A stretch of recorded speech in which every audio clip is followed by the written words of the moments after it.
E olha, as empresas que empregam motoristas profissionais vão precisar submetê-los a exames toxicológicos surpresa. A medida imposta pelo Ministério do Trabalho é válida para condutores que atuam no transporte rodoviário de cargas e coletivo de passageiros. O empregador terá que realizar um sorteio para definir de forma aleatória quais funcionários passarão pelo teste.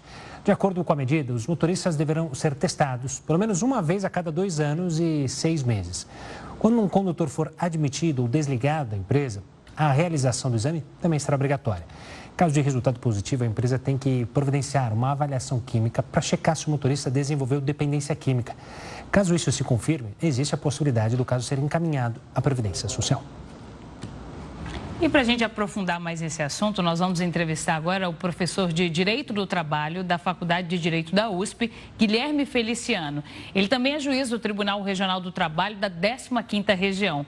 Professor, muito boa noite para você, bem-vindo. Como vai, Renata? Boa noite. Uma satisfação estar aqui.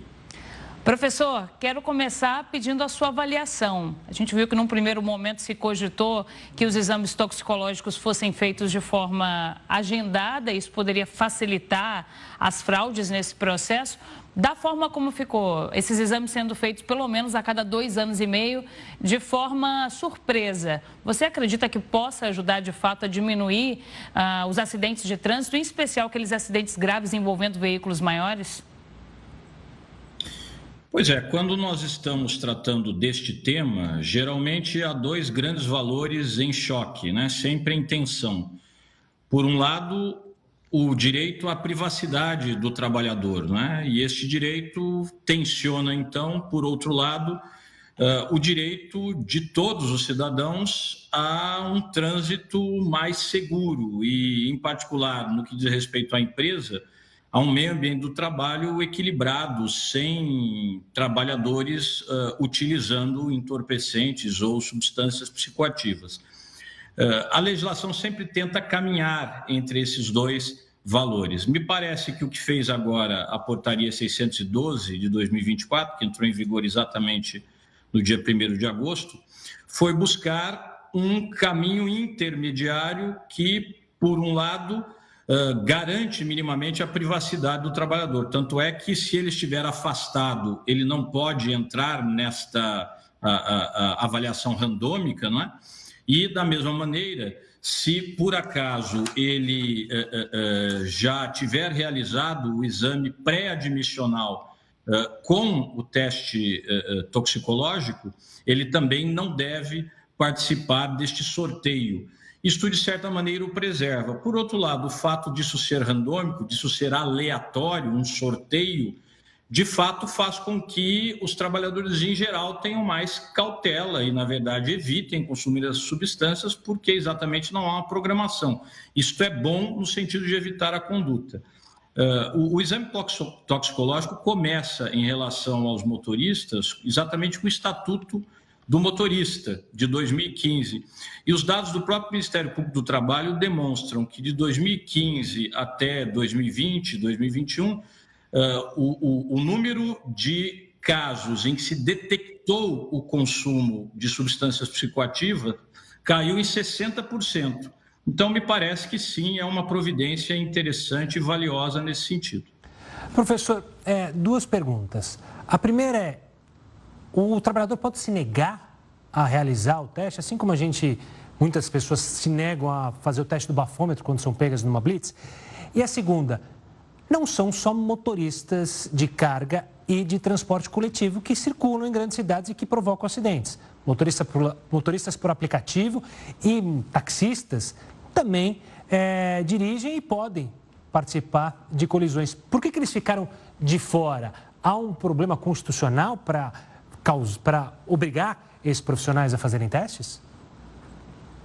Gustavo, veja, a rigor, o trabalhador não pode se negar a se submeter a esses exames toxicológicos se ele estiver exatamente nessa situação, que é a situação regulada e prevista pela Portaria 612. E isto já me vincula à sua segunda questão. Na verdade, a portaria não alcança todo e qualquer motorista. Ela basicamente alcança aqueles motoristas que trabalham no transporte coletivo de passageiros, rodoviário, e também no transporte rodoviário de cargas, não é? É disto que nós estamos falando. Exatamente por isso, até mesmo pelo escopo da portaria, que por sua vez está, na verdade, estendendo os termos do artigo 168 da CLT, que lá nos parágrafos 6º e 7º vai tratar destes exames toxicológicos em relação aos motoristas, nós temos aqui um universo restrito. O motorista de aplicativo, ele não é um motorista que está ativado em transporte coletivo, não é? E, para mais disso, esta é uma outra discussão. Hoje, uma enorme polêmica nos tribunais brasileiros, está prestes a ser julgado pelo Supremo Tribunal Federal. Há uma discussão, há um debate se pode haver vínculo empregatício entre o motorista de aplicativos e a empresa de plataforma por intermédio da qual ele presta os seus serviços ou para a qual ele presta os serviços. Este é o debate. Eu, pessoalmente, entendo que pode haver a formação de vínculo empregatício entre o motorista de aplicativos e a empresa de plataforma, mas há essa disputa, há este debate. E, em princípio, as previsões da portaria que nós estamos discutindo se refere ao motorista empregado, aquele que tem vínculo empregatício. Então, no final das contas, em princípio, as previsões da portaria 612 não se aplicam ao motorista de aplicativo por essas duas razões. Primeiro, essa mais polêmica, porque em princípio ele não seria e não poderia ser empregado. Mas aqui volto a dizer, do meu ponto de vista, pode haver uma decisão que concretamente reconheça, pelas circunstâncias do caso, que aquele motorista de aplicativo, na verdade, é empregado da empresa de plataforma. Mas a segunda razão, ela acaba se impondo, que é o fato de que, de toda maneira, ainda que ele não seja autônomo, que ele seja empregado, eu não estou falando de transporte rodoviário coletivo. Isto afastaria a aplicação da portaria e destes exames randômicos. Agora, para os motoristas de coletivos, de cargas, como eu disse, portanto, de caminhões, etc., né, nesses casos não pode haver a recusa porque a lei impõe. É diferente da situação do bafômetro, não é, ou do etilômetro, que alcança todo e qualquer cidadão. Aqui nós estamos falando de um empregado que está sob a subordinação do empregador, que presta um serviço que de certa maneira, promove um risco coletivo e em relação ao qual há uma lei que impõe a realização desse exame. Então, se ele não o realiza, ele pode ser, inclusive, desligado, ele não pode se recusar.